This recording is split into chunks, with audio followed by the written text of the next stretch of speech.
السلام علیکم عزیز طلباء و طالبات۔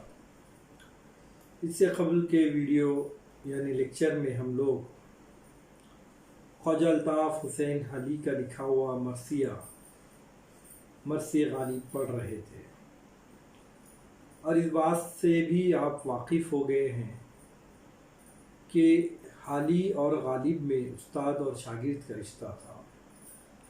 حالی اپنے استاد کی بے انتہا عزت احترام کیا کرتے تھے اور غالب کو اپنے زمانے کا سب سے بلند پائے کا شاعر و نثر نگار مانا کرتے تھے، قوم کے لیے نعمت تصور کرتے تھے۔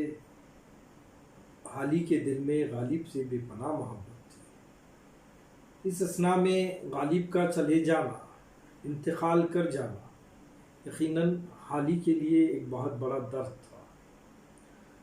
اپنے استاد سے عقیدت اور استاد کے دنیا سے چلے جانے کے غم کو حالی نے اس مرثیے کے ذریعے سے پیش کیا ہے۔ حالی کا یہ جو مرثیہ ہے تقریباً 5 بند پر مشتمل تھا، اور ان 5 بند کو ہم نے ایک ایک بند کے سلسلے سے پڑھنا شروع کیا ہے۔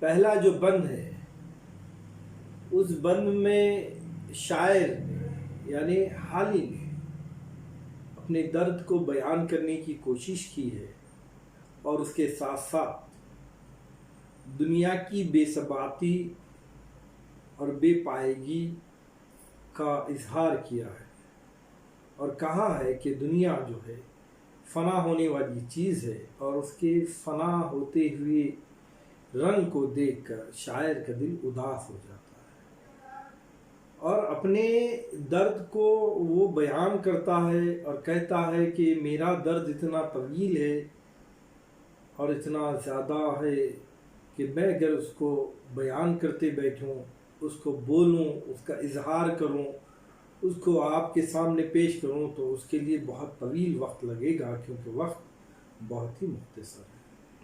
بہرکیف ہم نے پہلے بند کو پڑھا، اب دوسرے بند کو پڑھیں گے۔ دوسرے بند کو پڑھیں گے، پڑھنے کے بعد اس کے معنی و مفہوم کو سمجھنے کی کوشش کریں گے، اس کی تشریحات کو سمجھنے کی کوشش کریں گے۔ میں دوسرا بند پڑھ رہا ہوں۔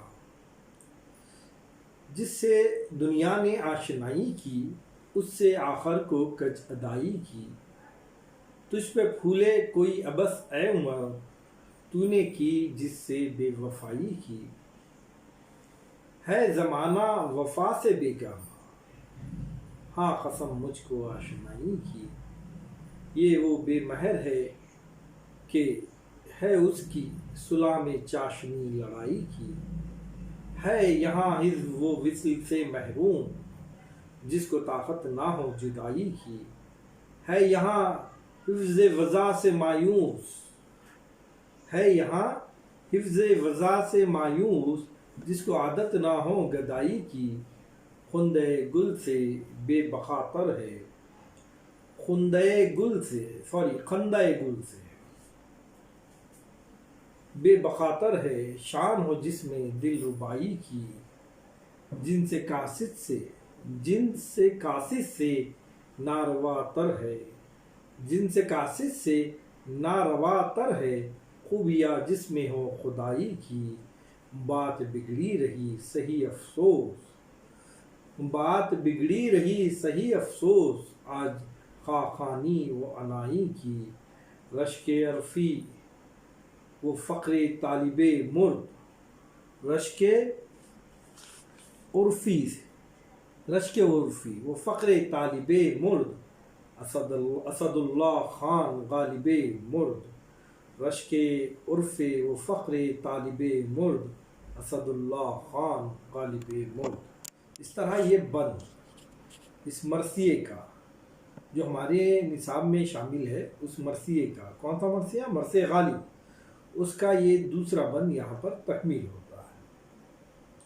اس مرثیے کا یا اس بند کا اگر ہم ایک جو تھیم ہے، مرکزی کردار ہے، اس کا ایک نظریہ ہے، یہ تمام اشعار بولنے کا اس کا جو پس منظر ہے یا شاعر جو کہنا چاہ رہا ہے وہ یہی ہے کہ دنیا والے خاص طور پہ یا دنیا بے وفا چیز ہے، وہ قابل لوگوں کی قدر نہیں کرتی ہے۔ شاعر جو ہے ایسے لوگوں کی بے قدری کا اظہار یا دنیا کی بے قدری کا احساس اس کو ہو رہا ہے، اور اس احساس کو وہ لفظوں میں پرو کر ہمارے سامنے پیش کر رہا ہے۔ اس بند میں اس نے، اور عموماً ہم یہ دیکھتے بھی آتے ہیں کہ لوگ مردہ شناس ہوتے ہیں، یعنی کوئی ایک اچھا انسان اپنی زندگی میں اپنی قابلیت کو منواتے چلا جاتا ہے، لیکن دنیا والے اس کی قابلیت کی قدر نہیں کرتے ہیں زندگی میں، اور اس کے برعکس دیکھتے ہیں کہ جب وہ مر جاتا ہے تو لوگ اس کی تعریفوں کے پل باندھتے ہیں، اس کی صلاحیتوں کی، اس کی خوبیوں کی تعریف کیا کرتے ہیں۔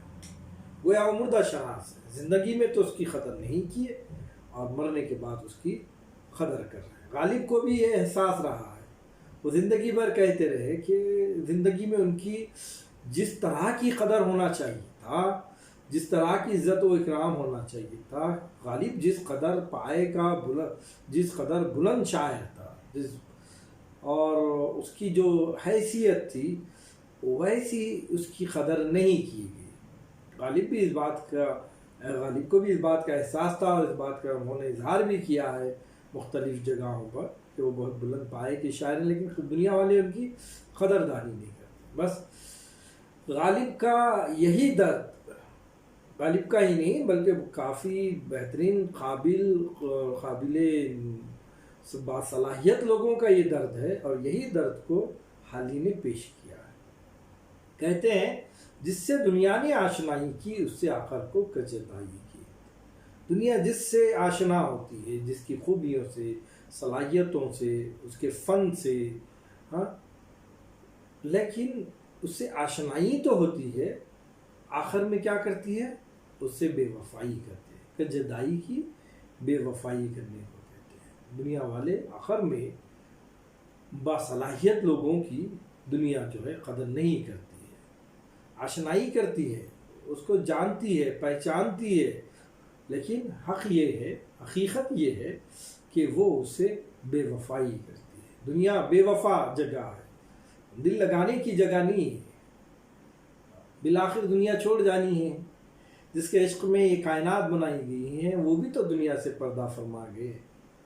دنیا کی ہر شے ناپائیدار ہے، کیونکہ وہ تمام شے فنا ہونے والی ہے، اور فنا ہونے والی شے میں کوئی جو ہے حقیقت نہیں ہوتی ہے۔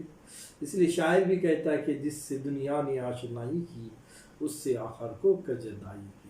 تجھ پہ پھولے کوئی بس اے عمر تو نے کی جس سے بے وفائی کی۔ اے عمر سے مراد یہاں زندگی بھی ہو سکتی ہے، کائنات ہو سکتی ہے، دنیا ہو سکتی ہے، کسی کی حیات ہوتی ہے۔ کیا فائدہ اس حیات پر، اس کائنات پر پھول کر، خوش ہو کر، فخر کر کے، کیونکہ آخر حقیقت تو یہی ہے کہ دنیا اس سے بے وفائی کر دیتی ہے، اس نیک انسان سے اپنی نگاہیں پھیر لیتی ہے زمانہ وفا سے بیگانہ، ہاں قسم مجھ کو آشنائی کی۔ شاعر اپنی آشنائی کی قسم دے کر کہہ رہا ہے۔ کیا قسم دے کے کہہ رہا ہے؟ ہاں مجھ کو قسم ہے۔ میں قسم کب کھاتا ہے انسان؟ جب کسی بات میں صداقت ہو اور اپنی اس صداقت کو پرزور طریقے سے سامنے منوانا چاہتا ہے، اس بات کو پرزور طریقے سے پیش کرنا چاہتا ہے، تب کہیں جا کر انسان قسم کھاتا ہے۔ اور شاعر یہاں پر قسم کھا کر کہہ رہا ہے ہاں قسم مجھ کو آشنائی کی، ہاں مجھے قسم ہے آشنائی کی۔ میں پہچانتا ہوں اس دنیا کو، کس طرح پہچانتا ہوں اور کس نظریے سے پہچانتا ہوں۔ تو وہ کہتا ہے کہ ہاں ہے زمانہ وفا سے بیگانہ۔ یہ جو زمانہ ہے یہ وفا شعار زمانہ نہیں ہے، یہ بے وفا زمانہ ہے، یہ کسی کی قدر نہیں کرتا۔ بڑے بڑے قابل قدر لوگ اس دنیا میں آئے اور چلے گئے، لیکن زمانے نے اس کی قدر نہیں کی۔ یہ زمانہ بے وفا ہے، وفا سے بیگانہ ہے، اور اس زمانے کو میں پہچانتا ہوں، اور اسی پہچان کی، اسی آشنائی کی مجھ کو قسم ہے، میں اس بات کو پردلیل طریقے سے کہہ سکتا ہوں کہ یہ زمانہ بے وفا ہے۔ یہ وہ بے مہر ہے کہ ہے اس کی صلح میں چاشنی لڑائی کی۔ یہ وہ بے مہر ہے۔ اب اس کے معنی یہ ہوتے ہیں، مہر کہتے ہیں مروت کو، بے مروت۔ یہ زمانہ بڑا بے مروت ہے، کیونکہ اس کی مروت میں بھی کوئی مروت شاعر کو نظر نہیں آتی، اس کی صلح میں بھی اس کو چاشنی مٹھاس نظر نہیں آتی، اس کی صلح میں بھی اس کو لڑائی، اس کی بھی محبت میں بے وفائی، اس کی مروت میں بے مروتی نظر آتی ہے شاعر کو۔ اس لیے کہتے ہیں یہ وہ بے مہر ہے، یہ وہ بے مروتی کا دور ہے کہ اس کی مروت کوئی نہیں ہے، اس کی صلح کوئی نہیں ہے، اس میں کوئی چاشنائی نہیں ہے، اس میں کوئی حقیقت نہیں ہے، اس کی صلح میں اس کو چاشنی نظر آتی ہے، لیکن کہے کی لڑائی کی ہے۔ یہاں ہز وصل سے محروم ہے، یہاں ہز وصل سے محروم، جس کو طاقت نہ ہو جدائی کی۔ ہز کہتے ہیں خوشی کو، وصل کہتے ہیں ملاقات کو، وصل ملاقات کو، جس کو طاقت نہ ہو جدائی کی، وہ شخص خوشی سے محروم ہے اس زمانے میں۔ کون خوشی سے محروم ہے؟ جس میں اگر جدائی کی طاقت نہ ہو، جدائی کے صدمے کو برداشت کرنے کی جس شخص میں طاقت نہ ہو، جو غم کو برداشت نہیں کر سکتا، کیونکہ زمانے میں سوائے جو ہے غم کے کچھ نہیں ہے، تو ویسا شخص جو ہے خوشیوں سے محروم ہے۔ کیونکہ اگر انسان کو ہر قدم پر جدائی کی، بے وفائی کی، پریشانیوں کی یہ مشکلات آتے رہیں گے تو پھر وہ دنیا میں جی نہیں پائے گا۔ ہاں، اگر وہ ان چیزوں کا عادی ہو جائے، جدائی کا عادی ہو جائے، بے وفائی کا عادی ہو جائے، تو یقیناً وہ اس جہاں میں خوشی سے رہ سکتا ہے یہاں حفظ وضع سے مایوس، ہے یہاں حفظ وضع سے مایوس، جس کو عادت نہ ہو گدائی کی۔ گدائی کہتے ہیں فقیری کو، ہے نا، اور یہاں حفظ سے مراد ہے ادب لحاظ، ہے یہاں حفظ وضع سے مایوس۔ حفظ وضع یعنی ادب و لحاظ سے وہ شخص جو ہے مایوس ہے، وہ شخص جو ہے مایوس ہے، حفظ وضع سے، ادب کا لحاظ کرنے سے وہ مایوس ہے، جس کو فقیری کی عادت نہ ہو۔ خندے گل سے بے بقا تر ہے، شان ہو جس میں دل ربائی کی۔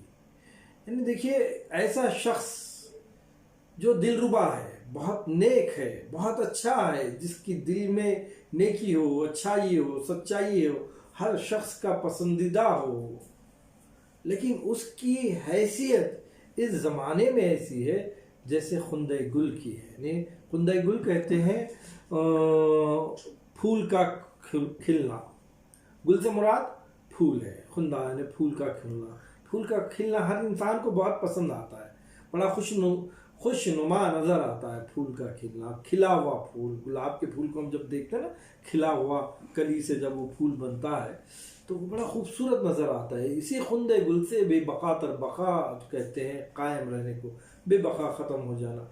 یعنی ایسا شخص جس کے دل میں اچھائی ہو، سچائی ہو، جس کو لوگ پسند کرتے ہیں، اس کی حقیقت خندے گل سے بھی بدتر ہے، کیونکہ خندے گل کے لیے ایک لمحہ مسکراہٹ کا ہے، سجاوٹ کا ہے، اچھائی کا، اس کو دیکھ کر خوشی کا اظہار تو کیا جا سکتا ہے، لیکن یہاں اچھے آدمی کی حیثیت اس سے بڑھ کر نہیں ہے۔ جن سے کاسس سے ناروا تر ہے، جن سے کاسس سے ناروا تر ہے، خوبیاں جس میں ہو خدائی کی۔ خدائی کی خوبیاں سے مراد اچھائیاں ہی ہیں۔ ایسا شخص جس کے اندر بہت زیادہ اچھائیاں ہیں، ایسا شخص جو بہت نیک ہے، ہر دل عزیز ہے، اچھی خوبیوں اور صفات کا مالک ہے، لیکن اس کی ہستی اس کائنات میں بالکل جنس قاصد کی طرح ہے، بیکار چیزوں کی طرح ہے، ناروا تر ہے۔ جنس قاصد ہے نا بیکار چیزیں، جنس چیزوں کو کہتے ہیں، قاصد کے معنی ہوتے ہیں بیکار کے۔ جنس چیز، قاصد بیکار، ناروا تر ہے، اس سے بھی بہتر نہیں ہے۔ اس انسان کی حیثیت اس بیکار چیزوں سے بڑھ کر اس شخص کی حیثیت نہیں ہے جو اس کائنات میں اچھائیوں کا مالک ہو، نیک خوبیوں کا مالک ہو، بہترین صفات کا مالک ہو۔ اس سے بڑھ کر یعنی دیکھیے اس کی حیثیت دنیا میں کوئی نہیں ہے۔ دنیا میں پوری زندگی وہ اپنی شخصیت کو، اپنی حیثیت کو منواتے ہی رہتا ہے، حتیٰ کہ منواتے منواتے وہ اس دنیا سے نکل جاتا ہے۔ دیکھیے پورے باب میں، اس پورے بند میں شاعر کیا کہہ رہا ہے کہ دنیا نیک لوگوں کی، دنیا اچھے لوگوں کی، دنیا قابل لوگوں کی قدر نہیں کرتی ہے۔ جن سے قاصد سے بدتر ہے وہ شخص جس کے اندر اچھائی ہو، جس میں خوبیاں ہو، جو دل ربا ہو، ہے نا، ویسا شخص جن سے قاصد سے بھی بدتر ہے۔ خند گل سے بے بقا ہے، خند گل کو بھی بقا نہیں ہے، ویسے ہی جو ہے ایک اچھے آدمی کو بھی یہاں پر بقا نہیں ہے۔ بات بگڑی رہی صحیح افسوس، آج خاقانی و عنائی کی۔ یہ خاقانی و عنائی یہ فارسی کے شاعر ہیں۔ خاقانی و عنائی جو ہے یہ فارسی کے شاعر ہیں۔ یہاں شاعر یہ کہہ رہا ہے کہ ٹھیک ہے، اب تک ایک بات تھی جو تھی، غالب جیسی شخصیت تھی، قابل شخصیت تھی، ہاں اس کی ہم قدر کرتے نہیں کرتے یہ اپنی جگہ ایک موضوع رہا ہے، ہاں، لیکن اب وہ بھی بات بگڑ گئی ہے۔ کیوں بات بگڑ گئی ہے؟ کیونکہ آج وہ شخص، وہ جو خاقانی و عنائی کا ہم پلہ تھا یا ان سے بہتر تھا یا ان جیسا تھا، جو بھی ہو، وہ بہترین صفات کا مالک والا شخص، وہ بہترین شاعر، وہ بہترین نثر نگار، وہ بہترین نصیحتیں کرنے والا، وہ متضاد شخصیت کا مالک اب اس کائنات میں نہیں رہا۔ بات بگڑی رہی صحیح افسوس، آج خاقانی و عنائی کی، ان کے لیے بھی آج بات بگڑ گئی ہے، کیونکہ وہ شاعر، وہ عزیز ترین شخصیت اس دنیا سے گزر گئی ہے۔ اب آخر کا جو شعر ہے اس بند کا آخر کا شعر میں شاعری کرتا ہوں میں، جو شاعروں کے نام پڑھ رہا ہوں، عرفی اور فخر طالب، یہ بھی فارسی کے شاعر ہیں۔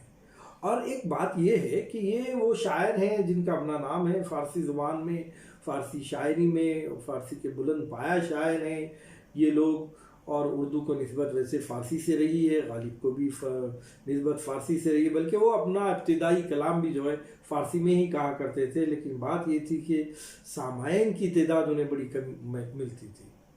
اب ایسے حال میں جب سامعین کی تعداد کم ملے تو پھر واہواہی بھی نہیں ہوگی، ان کے کلام کی قدر نہیں ہوگی۔ تو کسی نے غالب کو کہا کہ آپ جو ہے اردو میں کلام کہا کریں، پھر وہ اردو میں کلام کہنے لگے، لیکن اس کو بڑا کم حیثیت کا سمجھتے تھے اپنے اردو کے کلام کو۔ لیکن حقیقت یہ بھی ہے کہ غالب کو جو کچھ بھی شہرت و عزت نام ملا ہے وہ ان کی اردو شاعری کی وجہ سے ملا ہے۔ خیر یہ ایک الگ موضوع ہے۔ عرفی و فخر طالب یہ بہت بڑے شاعر ہیں فارسی زبان کے، اور ایک حقیقت یہ بھی ہے کہ غالب سے پہلے کے شاعر ہیں۔ رشک عرفی و فخر طالب مرد اسد اللہ مرد، رشک عرفی و فخر طالب مرد اسد اللہ خان غالب مرد۔ رشک قابل رشک ہیں اسد اللہ خان غالب، کیوں رشک ہے کہ ان کو ان سے تشبیہ دی جا رہی ہے، لیکن حقیقت یہاں شاعر تو یہی کہہ رہا ہے کہ وہ رشک کرتے ہیں، کون؟ عرفی و فخر طالب مرد۔ کیوں عرفی و فخر طالب؟ کیونکہ اسد اللہ خان غالب اپنے زمانے کا بہت بڑا شاعر ہے، اپنے زمانے کا بہت بڑا نثر نگار ہے، اپنے زمانے کی بہت بڑی شخصیت ہے، ہما خوبیوں کا شخص ہے وہ، اس کے اندر بہت اچھائیاں، خوبیاں، نیکیاں، جو بھی چاہے دیکھنا چاہو آپ غالب کو دیکھ لو۔ آزاد بھی ہے، پابند بھی ہے، پابند تو نہیں ہے لیکن آزاد ہے، لیکن وہ آزاد جس کی آزادی کو دیکھ کر دل خوش ہو جائے، ویسی آزادی ہم کو غالب کے اندر نظر آتی ہے. اس لیے قابل رشک ہے اور فی و فخر طالب، کیونکہ انہیں تجویز دی جا رہی ہے اسد اللہ خان غالب سے، اسد اللہ خان غالب ہوا. تو یہ وہ باب ہے جس میں حالی نے اپنے درد کا اظہار کرتے ہوئے دنیا کی بے وفائی کا، یا دنیا کا بے وفائی، اچھے لوگوں سے بے وفائی کا سلوک کرنا، دنیا والوں کا اچھے لوگوں سے، قابل لوگوں سے، قابل قدر لوگوں کی قدر نہ کرنے کا شکوہ، گلہ اور اس کے درد کو اس بند میں انہوں نے پیش کیا ہے. امید کرتا ہوں کہ آپ کو سمجھ میں آیا ہوگا. بالفرض کوئی شعر اور کوئی معنی نہ سمجھ میں آئے ہیں تو آپ برائے مہربانی مجھ سے پرسنل کانٹیکٹ کیجئے، انشاءاللہ وہ باتیں بھی سمجھانے کی کوشش کی جائیں گی. آج کے لیے اتنا کافی ہے. دیگر اور جو بند ہے دوسرے ویڈیو میں ہم پیش کرنے کی کوشش کریں گے. آج کے لیے اتنا کافی ہے. شکریہ.